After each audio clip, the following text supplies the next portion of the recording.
that's one thing about the righting of historical wrongs. There are also interesting questions, of course, about compensating, I put the word in inverted commas, interesting questions about compensating people alive today who have themselves never actually suffered any injustice at all in their own lives. Ngāi for example, has people on its books who are 256th Ngāi.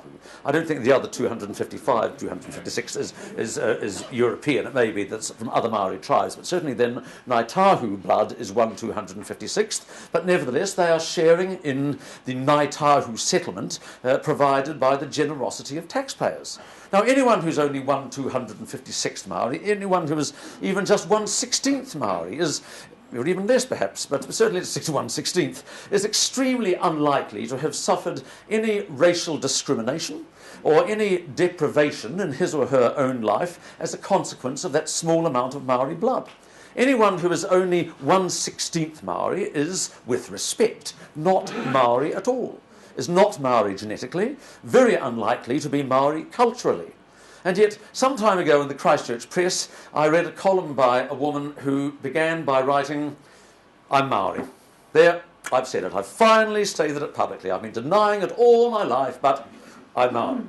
And then, when we read on with that article, we read that this woman had blonde hair and blue eyes, and was only, by her own admission, only 1/32nd Maori. In other words, only one of her 32 great-great-great-grandparents was Maori.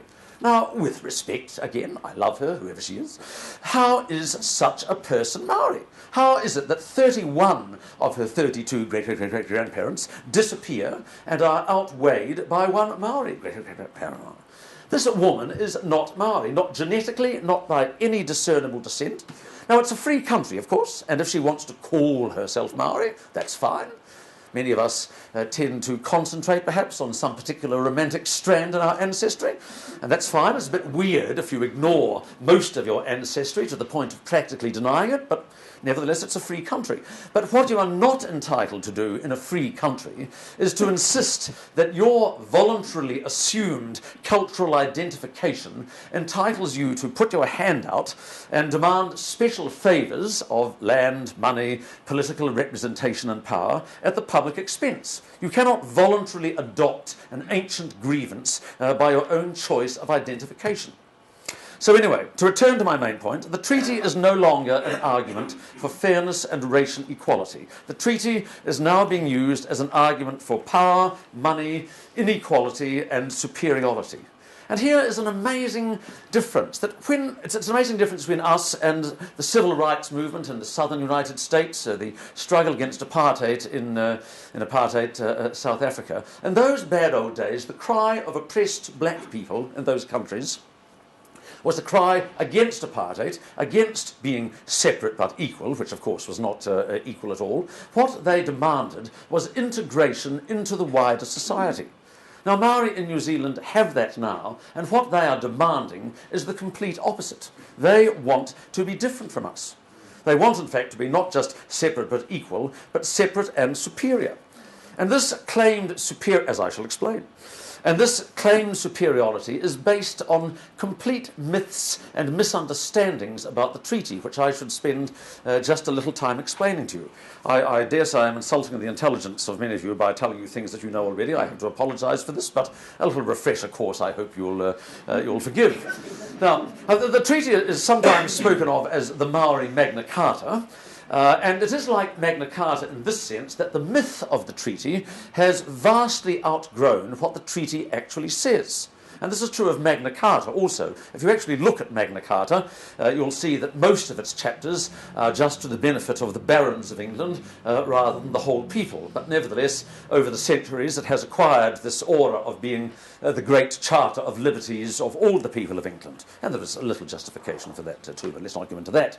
But in the same way, what the treaty actually says is very different from what is claimed for it every day. I should start by saying that the treaty has absolutely no validity in international law. It is not an recognised in international law as a valid treaty, and in and of itself, it is not part of the law of New Zealand. Let me stress that. You hear every day people talking about the treaty, well, the treaty requires this, the treaty requires that, and you might get the impression very easily that the treaty is part of the law of New Zealand, but it is not.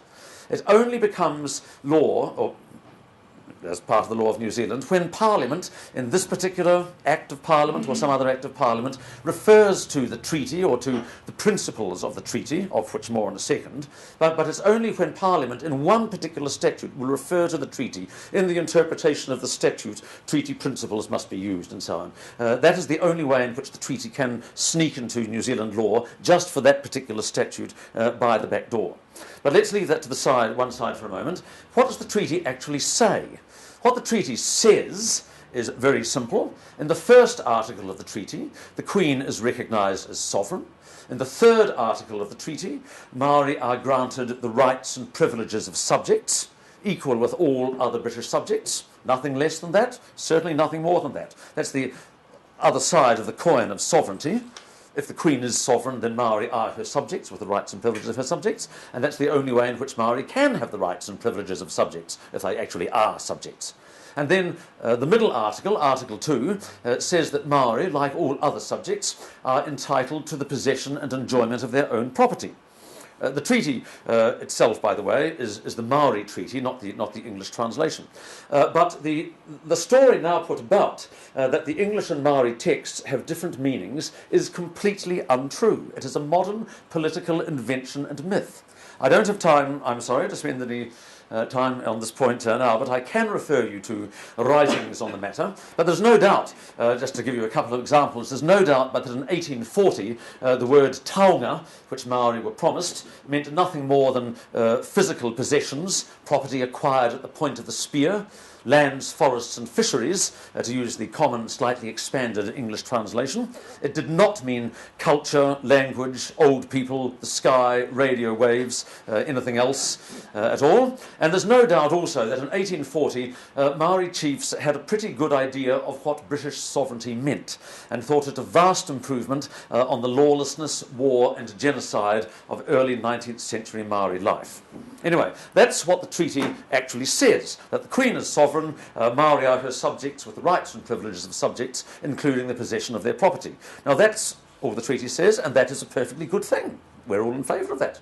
But that is no claim, of course, for no basis for claims of special treatment. And so we have the principles of the treaty, which Parliament first mentioned in 1975 without ever defining, and which Parliament, especially from the 1980s, has referred to more and more often, and without ever defining them. And so Parliament left it to the Waitangi Tribunal and to political judges, and now every Tom, Dick and Harry, to come up with their own list of treaty principles, which can say whatever they like, and very often say the opposite of what the treaty actually says. And this is what I mean when I say that the treaty has become mythologized. And if I can give you a couple of examples of that. For some reason, I'm on the Greens email mailing list as well as Nationals. And on the day after Waitangi Day this year, Materia Ture sent me an email thought about what she was thinking as she stood on the marae at Waitangi the day before. And I quote her exact words, which I copied down, wrote on this piece of paper just the other day. She said, "Especially on Waitangi Day, I remember that the treaty guarantees our children," I'm not quite sure who us are in our children, whether it's Maori or all New Zealanders, but the treaty guarantees our children the right to an education, the right to clean oceans, and the right to a good life and a fair future. Now, these are all good things. We're all in favour of clean oceans and education and all the rest. But where does the treaty say that? I heard a Maori woman say on the radio recently that the treaty promises not just a partnership between Maori and the Crown, but an equal partnership. Now, where is partnership in the treaty? The Queen is sovereign, Maori are her subjects, like everyone else. A partnership between sovereign and subject is complete nonsense, as well, of course, as being profoundly undemocratic. Because if the Crown and Maori are partners in the running of the country, then where does that leave the rest of us? Any partnership between Maori and the Crown gives 15% of the population 50% of the government of this country. And there is an end at once of the idea of one adult, one vote. One Maori vote will be worth 3 times, or more than 3 times, one non-Maori vote. Part Maori New Zealanders will, in effect, have a veto on everything which is done or not done in this country. There is an end to democracy, there is an end to equality before the law. And indeed, it is possibly only the start of a much darker future, because having Maori having got that, who knows what will happen next? Having got that far, is it likely that radical Maori will stop there? Because, after all, the whole history of the last generation is that the more we give radical Maori claimants, the more they ask for. This is surely a general principle of human life. You don't make blackmailers and con men go away by giving in to their demands. As Kipling said in that poem we all knew in our youth about the Danegeld, the tax raised in England under Ethelred the Unready to buy off the Danes. Once you have paid him the Danegeld, you never get rid of the Dane.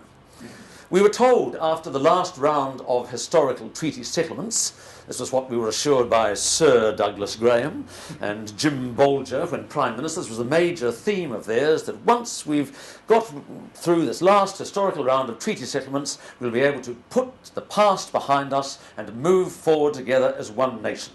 Well, that was no more reliable than various other things which Sir Douglas has told us in the past. I wonder if there's anyone here who relied on Sir Douglas excessively. If you do, I'm very sorry for you. Yes, nothing more than we would expect from that pompous, racist windbag. But anyway, but of course that wasn't the end. How I loathe them. Yes, but of course that wasn't the end of Maori claims. No, that was only just one step in the path. We're in the process of losing the foreshore and the seabed, and we're in the danger of losing democracy, because most recently, of course, we have had the government's constitutional advisory panel. I don't know how much you know about the Constitutional Advisory Panel. This was an official panel established by the National Maori Party government in an attempt to introduce the treaty and its principles into a new written constitution for New Zealand. And of course these days treaty principles means racial preference, and the idea, the Maori Party was perfectly open that it wanted the treaty written into New Zealand's fundamental constitutional arrangements. And so this panel of 5 radical Maoris, so Tiffany O'Regan was the most moderate of them. We had Ranganui Walker also, who tells us that, what does Ranganui say? Ranganui Walker said that, I'm just looking for the appropriate page, but Ranganui Walker said on one occasion that, here it is here, we're refugees from the slums of Britain.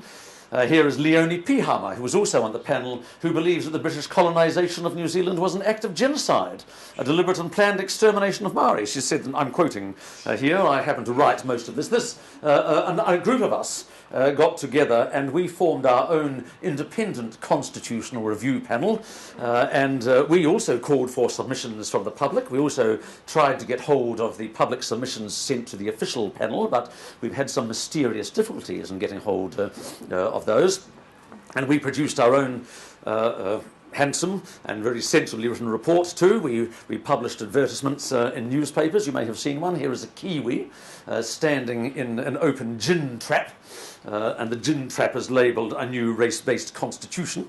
But the whole thing was an utterly scandalous attempt to subvert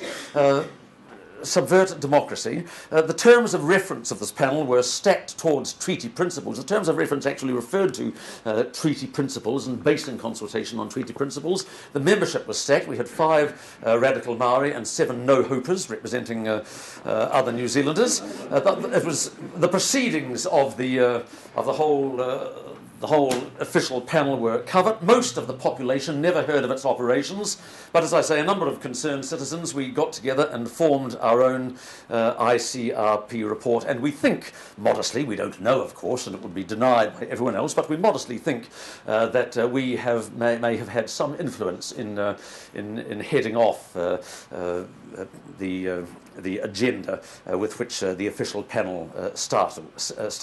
We don't know. It would be denied, but we suspect that if we hadn't been there, ready to jump up and down and make a big fuss, that their recommendations would have been more radical than they actually were. In the end, their recommendations were just to continue the conversation which, of course, they attempted to conduct out of